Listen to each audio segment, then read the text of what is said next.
Okay.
What's up, man?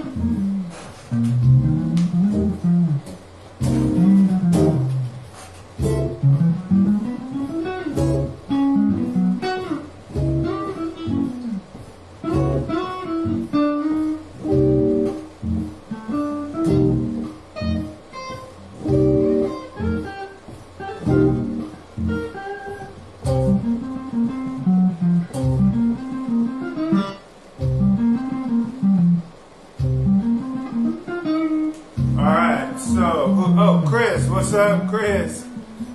All right, so what we're doing is this is what we're calling the second season of Blues Power. The first one I did, if you guys remember that, we did, I don't know, we probably did about 30 shows, and it was all on blues, but more just rock blues and how to approach chords and soloing and stuff.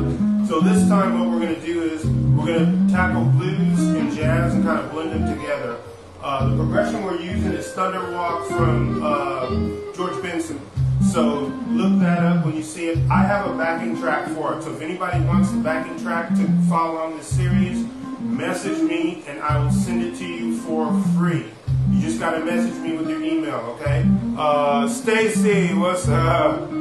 So what we're doing is we're kind of jamming right now to let people join. But what we're going to do is I'm going to be teaching her about mixing jazz and blues stuff together over this progression because it's really simple. So before I get started, let me do some shout outs. I want to shout out Guitar Players Unite. I don't have a logo for them, but they're on Instagram. Follow them. Also, Iron Age Accessories, if y'all can see that. This is backwards because we're live. But that's the picks, Iron Age Accessories. I want to shout them out. Okay, so let's dive in. You guys who are watching this, share this on your channels, and we'll get more people joining us. This is our first week back, and I want to get built up. So this is what we're going to do. Let me have her stop. And by the way, this is Aiden. What's your name on Instagram? ninjakittymedia. Ninja Kitty Media on Instagram. So you guys go follow her. She's my student. And you guys know I always do this with the students. So while I'm teaching them, you guys get to have an insight on what we're working on. So let's talk about the progression, okay? Let me pause the track and let's dive in. Okay, so Thunder Walk, George Benson. This is basically a blues built on 2 5s that are half step apart. So what I mean by 2 5 is here in this key we're taking a C minor chord and then going across to F7 or F9, anything in that chord family. So that's my C minor 7th, and this is the F chord. So in the key of A flat, that gives you, that's the 2, the second chord. That's a second chord, and that's your 5th chord in that key. So real simple, not hard at all. 2, 5.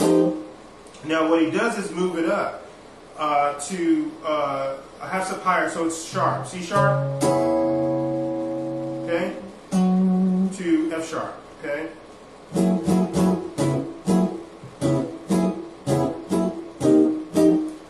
So that's the progression, and like I said, anybody who wants this backing track, just message me and I'll send it to you. I'll email it to you for no charge.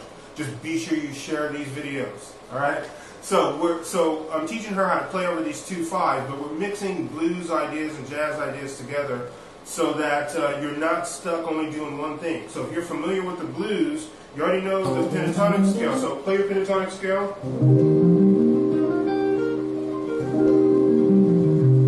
So everybody plays that, and that's kind of one of the first things that you know.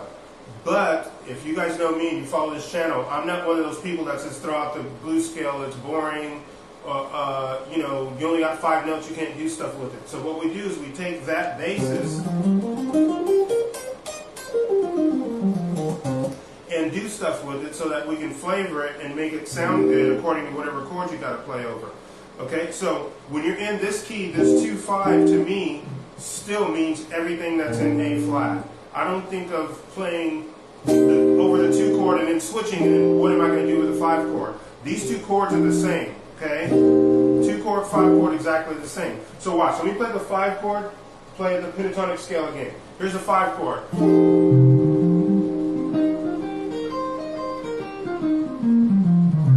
Same key, so we don't have any difference there between the 2 and the 5 in my mind. It's still the same key. Most people will do what's called minorizing their dominant scales, or dominant chords, so that when you're playing, you can use one scale or one set of scales and make it go farther instead of trying to think every single chord change, you've got to play over every single chord. In this instance, you don't because they're in the same key. So instead of thinking of scales, we're thinking of how to put together nice lines that work over both chords and not really think of, you got to navigate every single time.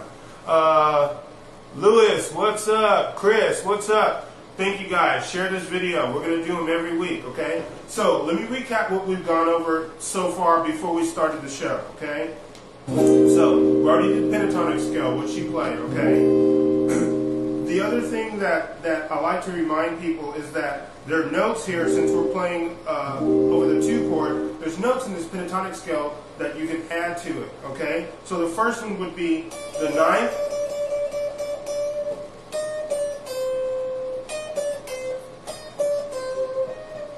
okay? So here's your pentatonic scale.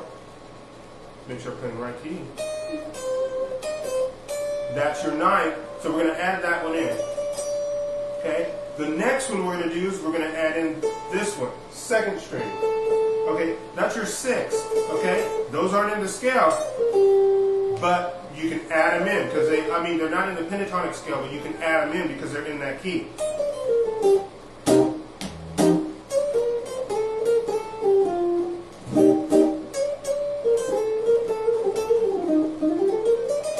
So I'm going to play the chords for her and have her practice mixing those notes in to this pentatonic scale. Okay, it's really simple. There's your 9th, there's your 6th, okay? So let me do this. Just the 2 chords. We're not going to move up a half step. Okay. Let's just do the 2 and the 2 and the 5. 2, 3, 4.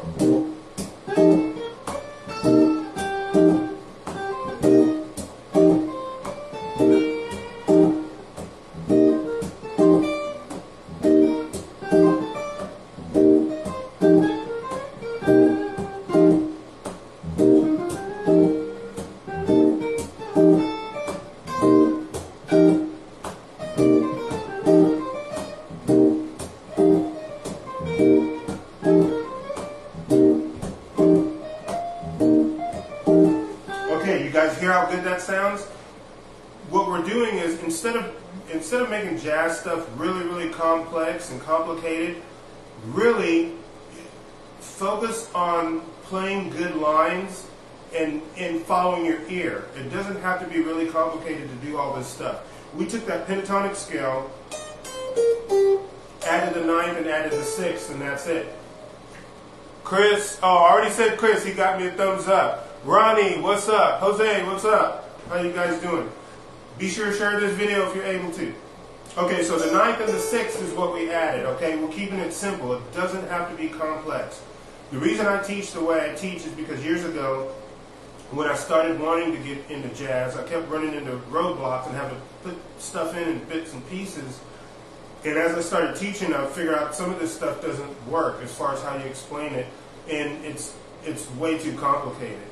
So in order to get to playing, instead of sitting around thinking about theory and analyzing theoretical things, I think you need to reduce things down as much as you can and then use your ear for that. Most of our heroes, the greats, didn't sit around analyzing what scales they played and stuff. We do that so we can try to get to where they are, but I don't think you necessarily, that's something that you should spend all your time doing. You should probably play these tunes as much as possible. Okay, so back to playing. So here's the 9th and the 6th. Now let's add them here too. Oops. There we go. 9, 6.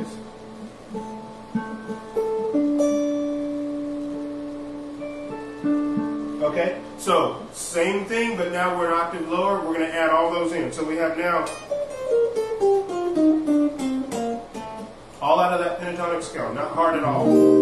Okay, play them all like I just did. That's it. Okay? Really simple. Really simple. So here we go. I'm going to play the chords again. We're not going up a half step. We're going to stay on the 2-5 on C, going to the F7.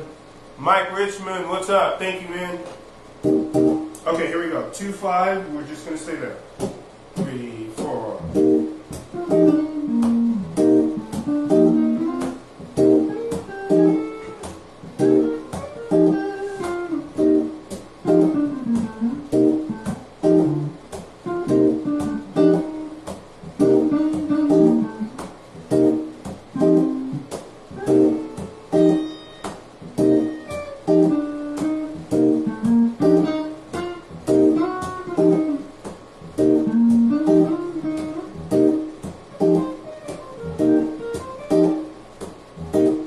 Okay, see how that works? We just threw in the ninth and the sixth and then an octave of those two, and we got all these nice melodic lines that don't necessarily sound bluesy. Now if you want to go back to playing blues lines, you just go back to your pentatonics. Yeah, just like that. Okay? So now, those of you guys that are just joining us, let me backtrack. This is Ninja Kitty Media on Instagram. So be sure you guys go follow her. This is my student. We're working on blues. This is season 2 of Blues Power. So this is the first episode. The track we're playing on is called Thunder Walk from George Benson. So what it is it's a 2/5 progression, and then it goes up a half step, a lot like Miles Davis. So if anybody has a Miles Davis album, kind of blue, you'll recognize this kind of format. Okay. The backing track, I have it. If you guys want it, you've got to message me for it. I'll just email it to you for free, but you got to message me for it. So, all right, so we're going to jump back in. You guys ready? Be sure and share this if you can, okay? All right, so we're doing a 2/5, and we just added the ninth and the sixth to that pentatonic scale. That's it. Nothing complicated at all. Go ahead and play the whole thing. Good. One more time.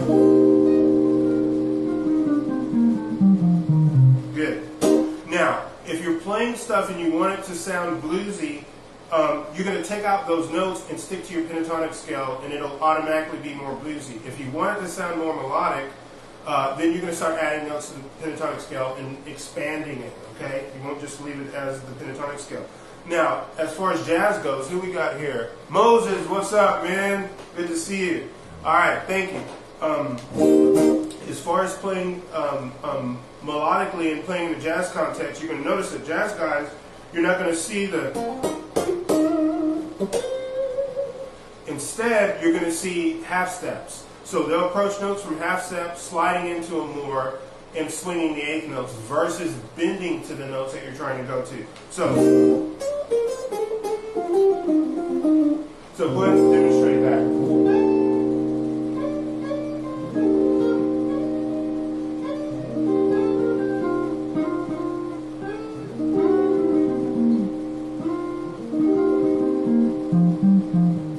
So that's how you're going to approach it. So if you want to sound jazzy, automatically it's going to work. If you play this and you slide instead of doing the bends, then you've got the jazz thing going. Now, if you're playing Clapton or Hendrix, you're going to switch that around to bending to the notes you're trying to get to.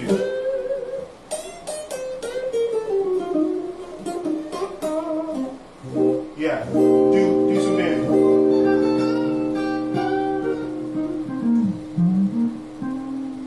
Okay, so when you're doing rock and regular blues rock stuff, that's going to be your approach. Okay, if you're playing jazz, and we're starting this off more in the jazz idiom because we're doing Benson, but we are going to switch it. So you guys just keep watching. In further shows, today we're going to stick to this. Okay, so we're going to go back to this now. And then we're going to stop and we're going to switch to arpeggios. We did this already before, but I'm going to go back over it with her while you guys watch. We're going to do this one more time though. 2/5, we're adding the sixth and the ninth. Here's the ninth, here's the sixth. To the pentatonic scale. That's it. Alright, here we go. 2, 3, 4.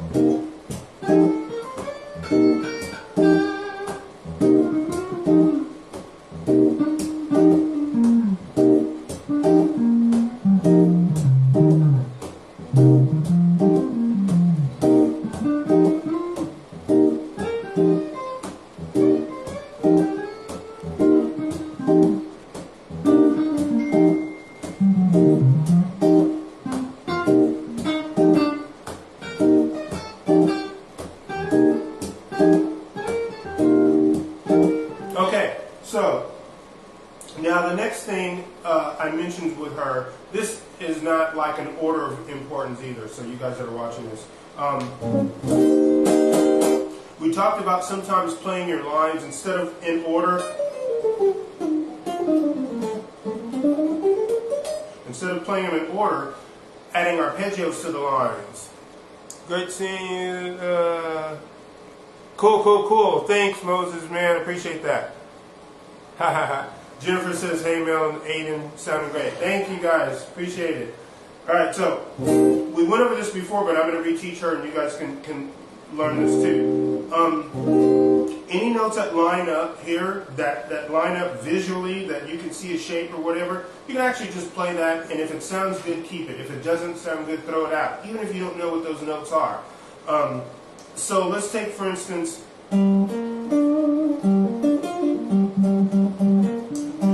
so this, now I know that arpeggio is G minor, okay?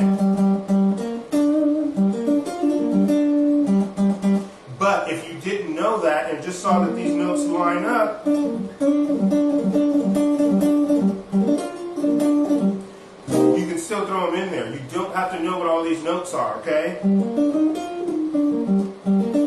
So when we play the chord, I'm going to have her play this arpeggio so you guys can hear it.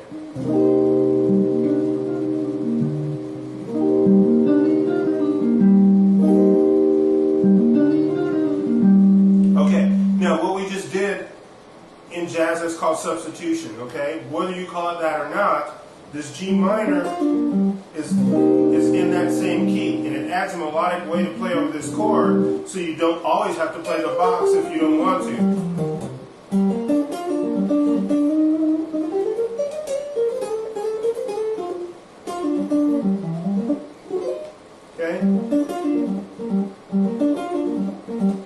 So the reason I came up with doing this is because back when I used to teach at my friend's store, Stacy, who I think he's still watching, Michael, what's up? Thank you, man. They started getting me into Miles Davis and John Coltrane and stuff.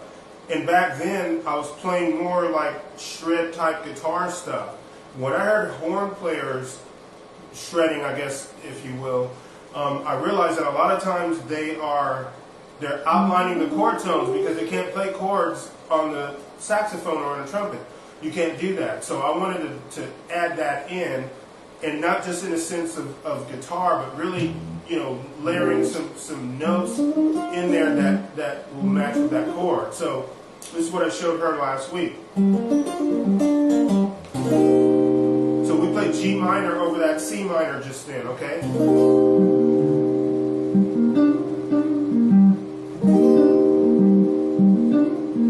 Now see how she's playing around with the arpeggio? That's perfect. That's exactly what you want to do. Any note you want to add to that sounds good, add it. Okay? Even if you don't know what it is.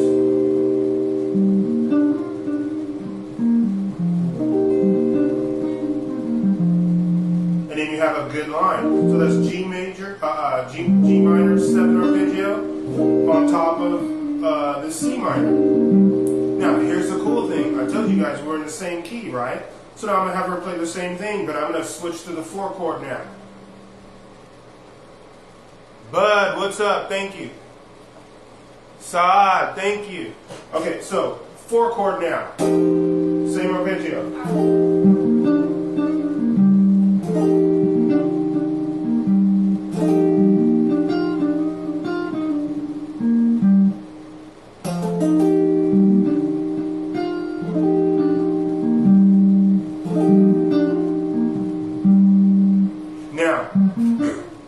Arpeggios, it doesn't have to even be anything fancy. We think of it like for shred guitar, sweep picking and things like that. But you can swing those, you can pick every note, you can sweep pick them however you want to. But the idea is that you're layering chord tones in what you're playing so that you can hear these things in a melodic sense, not just so we can play them fast. Okay? So, and look at that, her hands are small too. So this is not a hard, crazy concept to do. It's just thinking outside of the box, okay? So let me, Tracy, what's up? Thank you, man. Appreciate it. For you guys that don't know, you guys need to go follow Sound Barrier, one of the pioneers of metal, all black heavy metal band from back in the 80s, man. Appreciate it. All right. So let me, I'm going to put this track back on. And those of you guys that are just joining us, this is our first show for Blues Power. I'm teaching my student ninjakittymedia on Instagram about playing blues. But we're mixing blues and jazz and eventually fusion together. We're using Thunderwalk from George Benson because it doesn't have a lot of crazy changes. It just has that Miles Davis little half step. So we're going 2-5, C minor, 2-5, and then a half step. Okay. So, but I'm going to put this on. We're on arpeggios right now. I'm going to show that G minor arpeggio on top of the C minor, and then I'll have her do it. I'm only gonna loop the first 2-5. We're not going to go up a half step.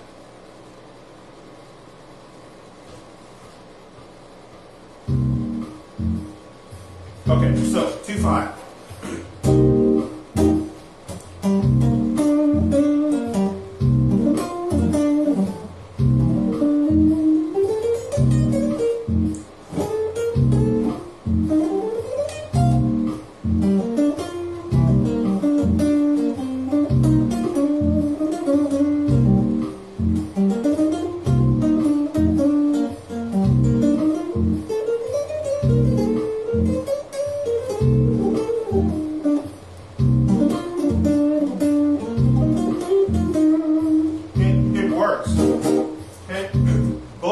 That works for, okay? 2 and a 5, okay? So I'm going to go a little bit slower, okay?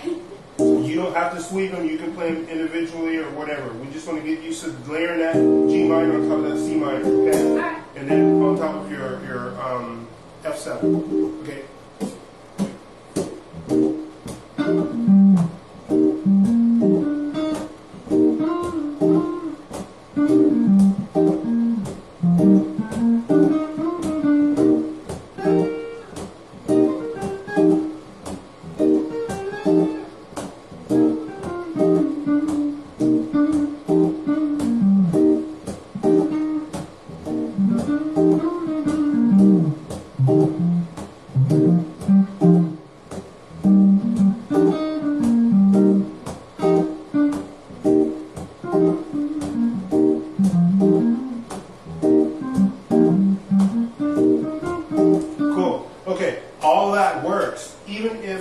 Even if you don't know every single note in the key. Mark, what's up? Mark Garcia is my homeboy from Texas. I was supposed to get out there this year and I wasn't able to. I had stuff going on, I couldn't get away. So we'll see, but I'll hit you up when I get back out there. All right, so with this, you don't have to think you've got to navigate both chords. And I think that's the biggest thing that I had to figure out when I started getting into jazz, is getting out of that thinking that I've got to change every single chord that passes by. I've got to navigate that because we're in A flat major, so everything in that key will work over that. Certain things aren't going to sound as good to your ear, but still, you can navigate all that. You do not have to make those changes for every single chord. And that's what I'm trying to pass on to my students. For you guys, this guy's not my teacher, but I picked up a bunch of his stuff because he does this too. Robert Conti out in Vegas. He does a lot of videos and lessons and stuff, and he completely is against modes and scales and all that stuff. I'm not one of those. I wish I was as good as him, so I could just say I'm gonna throw out everything, but I'm not there yet. So what I am doing though is showing my students that, you know, when you have these changes, especially if it's a 2-5-1 or something like that, 1-6-2-5 or whatever, that's all the same key. My brain doesn't break all that up. A 2-5-1 to me is all the same thing. A 1-6-2-5 to me is all the same thing.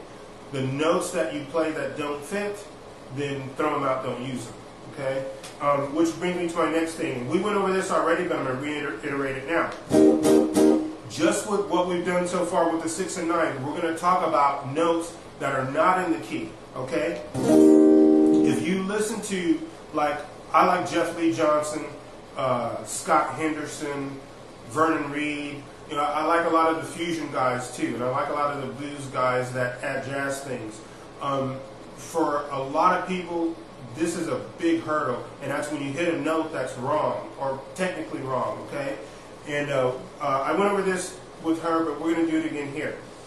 When you hit a note that's wrong, your goal or your aim is to try to fix that note and resolve it somewhere. And you're going to almost get away with anything as long as you don't stay there too long. So like this 2 chord, let's go over this. Play that minor, okay? Alright, so that's my root. What's up, Rose? But this is from melodic minor. Okay? If you hit that note and stay there, you're going to be in trouble. You can't stay on that note. Okay? So what you have to get in the habit of doing is resolving them. Okay? So, play that chord. Now it's okay. Do it again.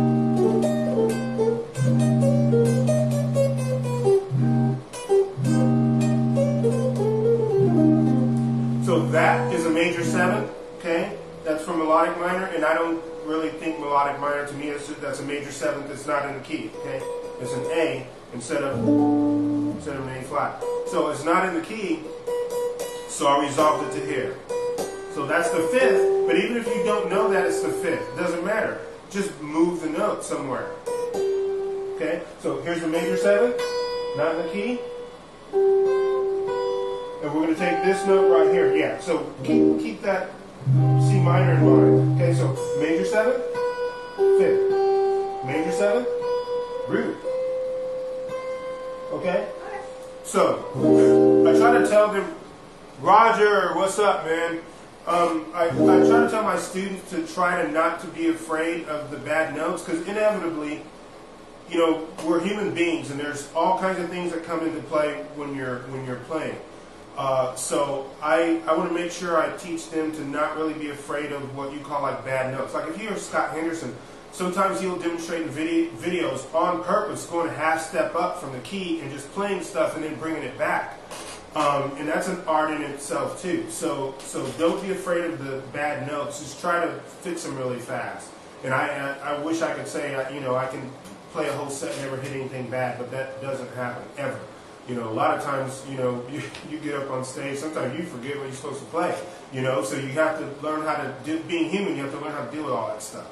So let me put the track on and let me hit some notes outside the key on purpose. Okay.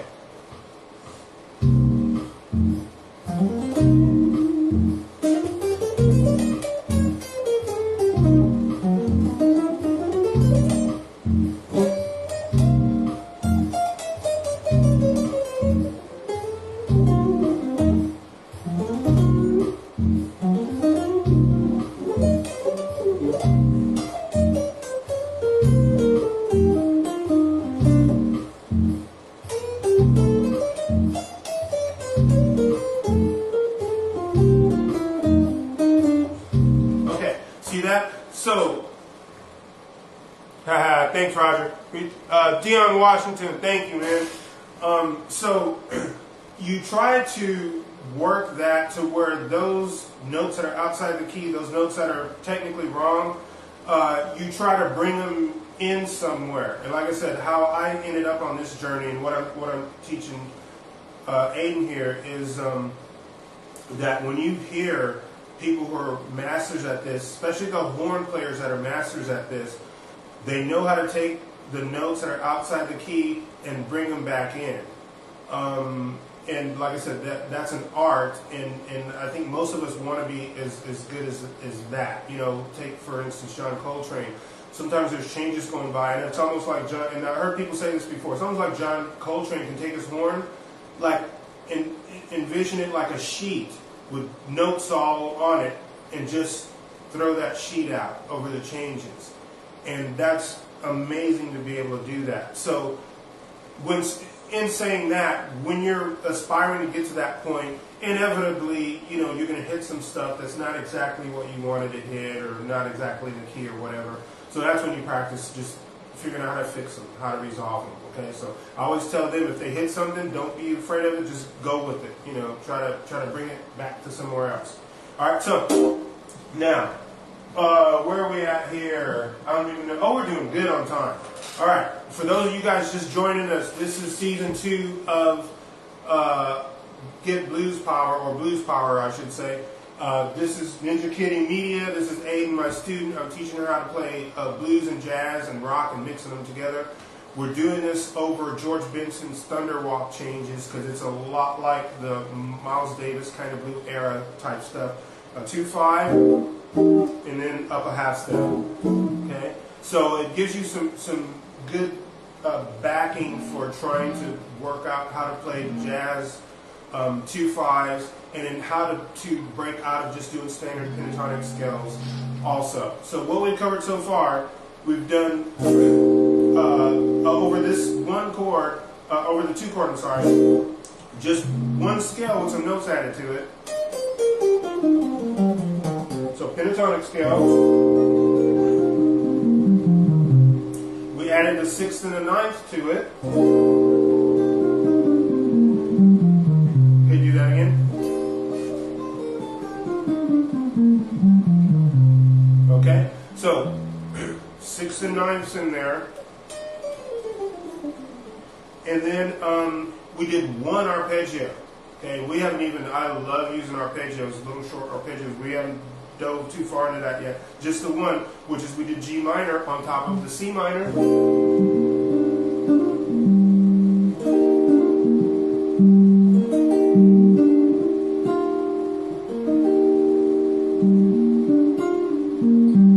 And over the 4 chord.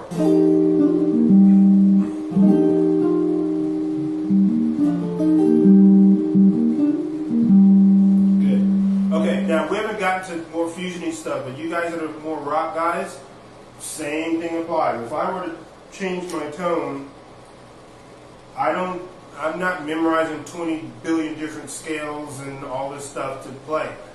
It's one system, and if the key changes, I move it. If the background changes, I change with the background. So I'm not memorizing a million scales. For me, what works, if you learn the system and the key changes, then you get to move the system with that key change, okay? So instead of learning, a million different ways to play a major scale, just have, a couple, and then move those around the neck. All right, so if I were to change my tone,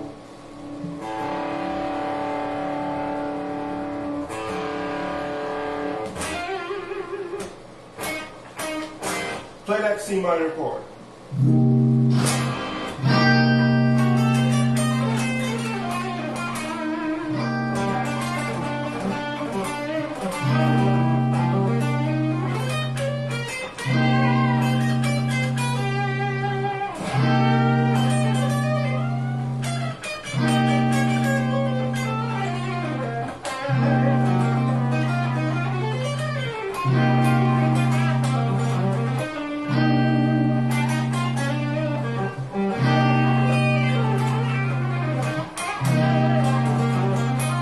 Same thing. So, for you guys that are rock guys that tune me out, you need to come back and watch this video. Because this same stuff is going to apply no matter what.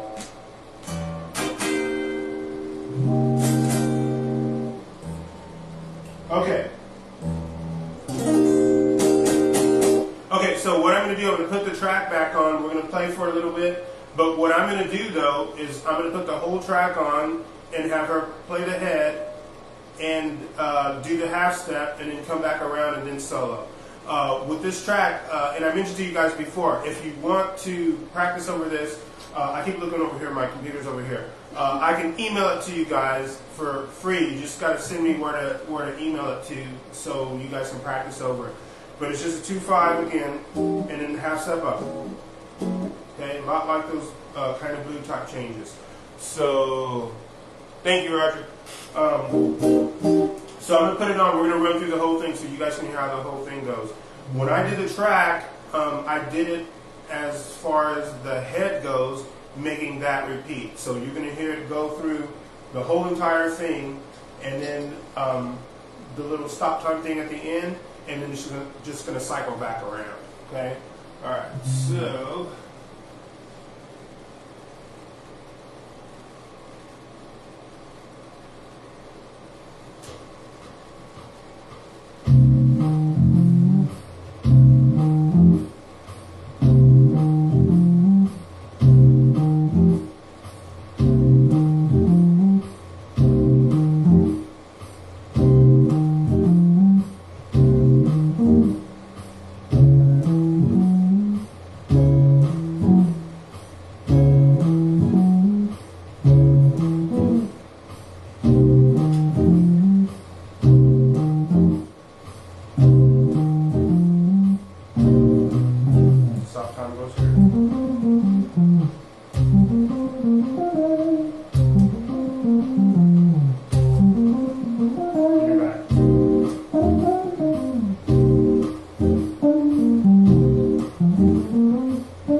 Okay, so you guys hear how good that sounds? So, and when did we start this? Probably 3 weeks ago? Thereabouts, yeah. Okay, that's 3 weeks. That's 3 weeks, okay? So this doesn't have to be complicated. Don't complicate it. And like I said before, besides, what I'm doing here, if you guys are interested and you want to do that with like just bebop and jazz and stuff like that, straight ahead type stuff, go visit Robert Conti. And I'm not making no money. I'm just plugging him because I learned a lot from his approach. I think last summer, one of my friends told me about him, and I went and picked up a couple of his books, and he's completely old school, no scales, no theory, no nothing, just playing over the tunes. So you guys can delve more into it. You guys are on the rock side, you just got to sit tight because we're going to bring this into the rock fusion, Scott Henderson and Jeff Lee Johnson stuff too. We'll bring it back. But for now, we're going to tackle all these fundamentals. Okay, so the other thing that we went over before here is, Roger says, great job, Amy. Thank you. Yeah, she's over here killing it. She's going to put us out of work. Paulo, I got to translate that later on, so I'm going to come back and get back with you. I don't speak Portuguese, but obrigado. Thank you. But I will come back. I will come back and translate it, and we'll talk. All right. So the other thing, if you are playing pentatonic scales, and I actually learned this years ago from one of my friends. I guess he would be kind of a mentor. Back in the early 90s, a friend of mine that went to Berkeley and studied with Link Chamberlain had me practice pentatonic scales in fourths to break up, going in order all the time. So I showed her this, but I'm going to go back over it because she did bits and pieces of it just then, and I want you guys to see that. Okay, so.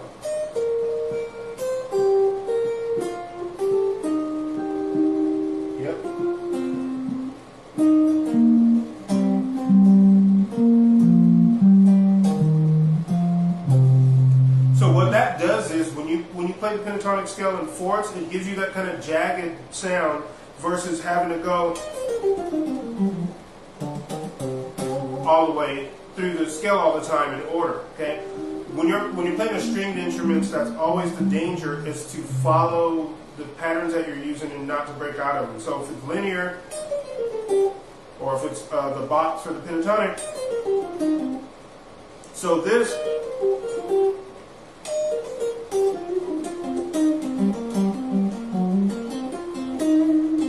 That helps you break out of that. So we went over that, I think, a couple weeks back, how to add the fourths in. So let me play the chords for you. Solo again, just like you were. Throw in some more fourths so they can hear. Okay, so here we are. We're gonna do the 2/5 again, just one key. We're not gonna go up a half step. She's gonna play lines over it. She's gonna add in the fourths. Here we go. 2, 3, 4.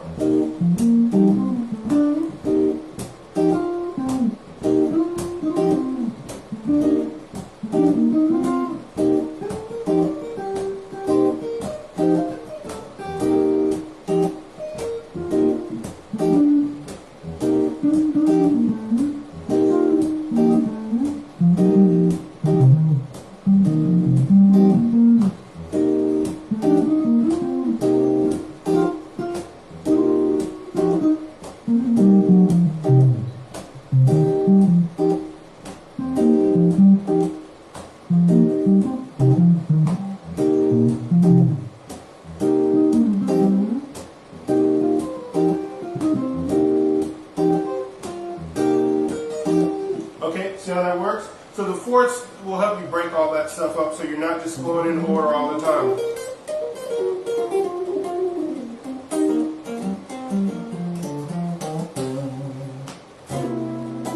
Alright.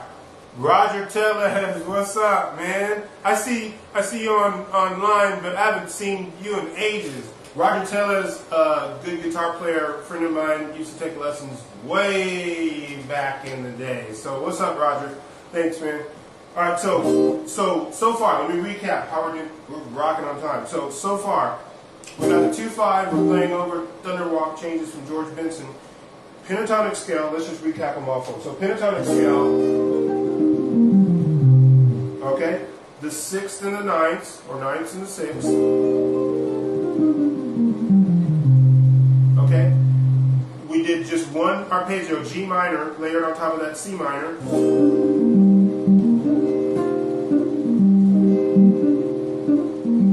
And now fourths, pentatonic scale and fourths.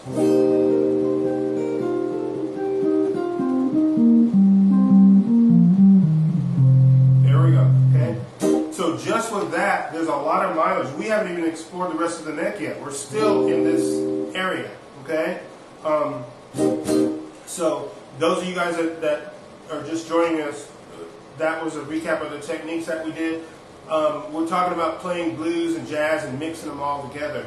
And the fact that a lot of people, I think, are scared of jazz because it seems really, really complicated. And it does not necessarily have to be complicated. It can be if you want it to be, but it doesn't have to be. So we've been at this for 3 weeks, and she's already picking it up really, really well. So who we got? Isaiah Gonzalez, what's up, man? Thank you. And this is with 3 weeks worth of working on it and small hands. Show me your hands. Look at those little bitty hands. So it's not complicated. So we're gonna keep, making sure we uncomplicate everything. And even if you're a novice or beginner, I don't consider myself a jazz player really at all. But I took and incorporated a lot of that stuff. I'm more of a funk rock player, but I'm really into horn players. So I took a lot of what they did and just tried to incorporate it into what I do. So if you guys who are not seeing this video or live or seeing it later on, be sure and message me, because even though I'm not an expert and I don't know everything, I can dig around and find it out for you. So and that's really the key. There's not in music. There's not this one certain way that everything has to be done. Everybody's different. My fingers, look how far my fingers stick out on my hand. I realize not a lot of people have that. And then if you see other guys, maybe like Richie Kotzen or somebody, his hands dwarf mine. Her hands are small. So there's always ways to get around this stuff, and there's always to learn. Stop making it complicated. If somebody makes it complicated, go find another teacher or something. I don't know. But it doesn't have to be complicated. All right? So, yo, Isaiah. All right, so I'm going to put the track back on and have her play again. I'm going to quit talking. And so you guys can hear it now, everything we went over today. And then once I go back, I'll post this video. I'm going to go back and write a synopsis of what we did. I'll put a link to my jazz book. Yes, I'm going to plug my jazz book, because if y'all don't have it, go get it. I'll do all that once we're done, okay? But we're going to get back to some playing before we run out of time. So Thunder Walk changes C minor 2-5, and then C sharp minor 2-5. Here we go.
So, there you go. All in a nutshell. Everything went over, and you can navigate those changes just fine.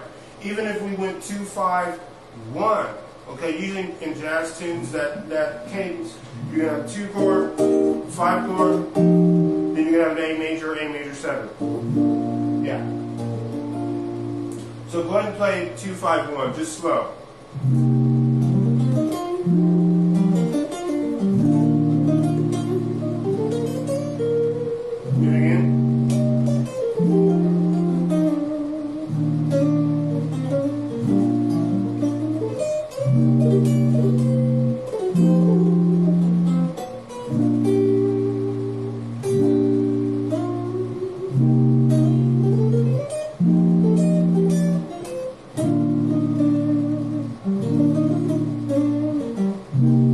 So all three of those chords, I did the same stuff on purpose so you guys can hear. Over the 2 chord, everything worked. 5 chord, everything worked. 1 chord, everything worked. Okay? You don't have to learn, okay, I've got to play with this chord, now I've got to switch and play with this chord, now I've got to switch and play with this chord. Not necessary, okay?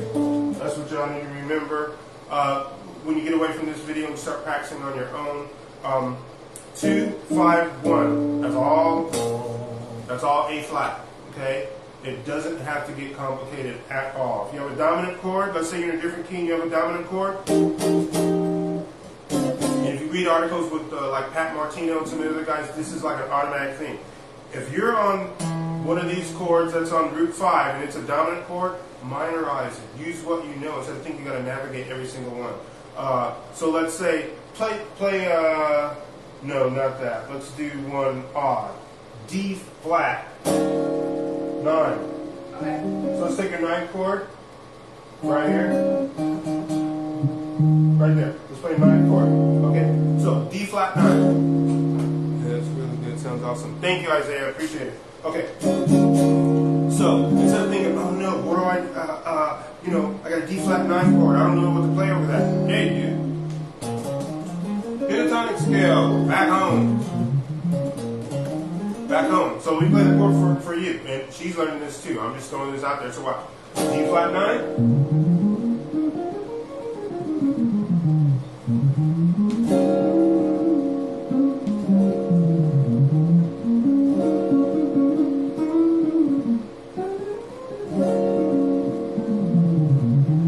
Look at her go.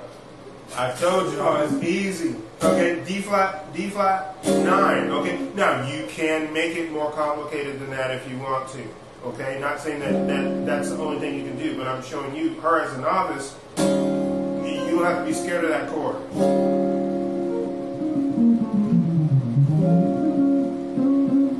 Okay, do your A flat minor pentatonic in fourths over this chord, D flat 9.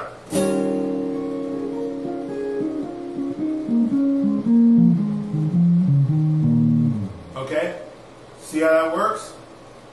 That's how I was playing. So watch, let's do it again. Now I'm gonna play that rhythm, that kind of Charleston vibe, and make her swing these.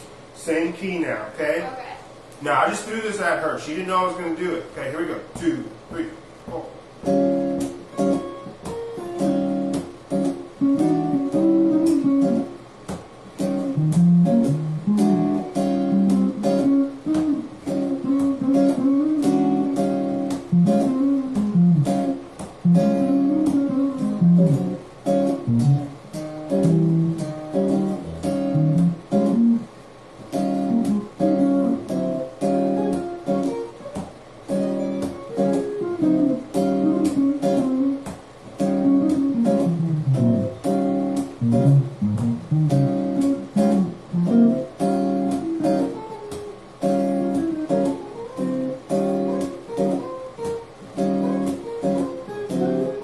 Okay, so that was it.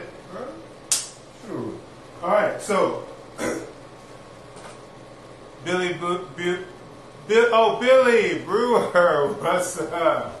He said, "Very good, young lady." Thank you. All right, I just threw that at her. Okay, so I changed the key. So D flat 9. Okay, nothing to be afraid of, because if you minorize that chord, then you're back to this pentatonic scale. You're back there. Play the pentatonic.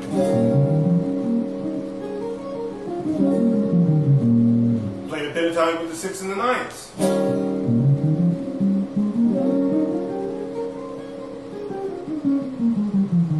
See that? I hope y'all saw that. Alright, so there's nothing to be afraid of. D flat 9, minorize the dominant chord, doesn't matter, okay? Doesn't even matter if she doesn't know all those notes. I'll let y'all know a little secret. I don't memorize every single note in every single key. There's a lot of guys who can do that and that are a million times better than me, and I'm still trying to get there, but I don't have time to do that.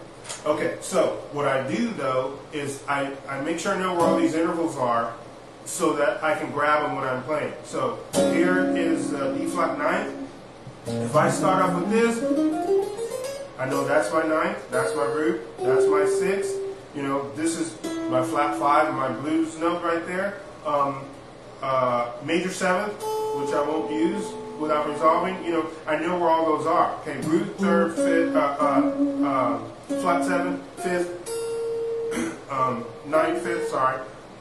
I keep those in my head, okay? If I gotta change that to a minor chord, whatever, that's what I do keep in my head. So all these intervals I do have in my head, because that's the system. If the key changes back up to here, to George Benson, I'm gonna move with it. I'm not memorizing 20 billion scales, okay? Does that make sense? So, that's how we're doing it. So let me do that again. Oh, no, I'm not. It's 12:30. We have to go. It's the end of the show. So, once again, Ninja Kitty Media on Instagram, at Get Blues Power, at Mel Booker Music on Instagram, Mel Booker Music on Facebook, and Get Blues Power on Facebook. We'll see you guys next time. Thank you so much for watching. Be sure to share this. Message me if you want the backing track, because that's the only way you're going to get it. All right, we're out. Peace, y'all. Thank you. Bye.